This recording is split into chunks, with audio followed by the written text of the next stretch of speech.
Programang ito ay rated SPG, striktong patnubay at gabay ng magulang ang kailangan.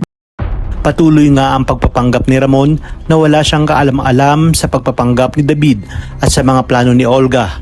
Matapos niyang sabihin kay Ribas na kailangan niya munang mahanap ang kanyang tunay na anak at dalhin mismo ito sa mansyon kasama ni Severino upang ipamukha kina David at Olga ang pangloloko ng mga ito. Dagdag pa niya na malaking ebidensya sa Severino at kaya pala hindi siya makaramdam ng laksyon ng dugo kay David. Samantala inumpisahan na rin ni Ben ang paghahanap sa napangasawa ni Mokang dahil yun nga ang hiling ni Tanggol bago siya makalaya at handa nga rin tumulong si Supremo upang makabawi sa laki ng utang na loob niya kay Tanggol. At matapos nga ang ipakilala ni Marcelo si Tanggol kay Don Facundo ay agad na sinabi nito na kailangan nilang masubukan si Tanggol.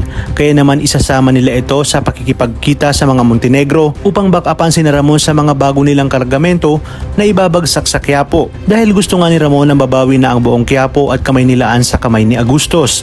Ayon kay Senyor Facundo, dito nila masusubukan ang tapang at diskarte ni Tanggol. Dahil anumang oras ay baka matunugan sila ng mga tauhan ni Agustos at magkaroon ng komosyon. Dito nga ay tila hindi na mahihirapan pang maghanap si Ramon at ganoon din nga si Tanggol dahil si Senyor Facundo na nga ang magiging susi sa kanilang pagkikita na siyang ikagagulat ni na Olga at David.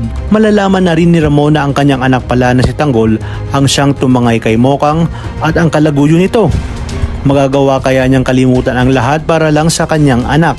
At handa na rin kaya si Tanggol na tanggapin si Ramon bilang kanyang tunay na anak sa kabila ng mga nangyari sa kanya? Katapusan na nga ng pang-aapi dahil simula na ng paghihiganti ng ating bidang si Tanggol sa lahat ng mga nang-api at nang-agrabyado sa kanya.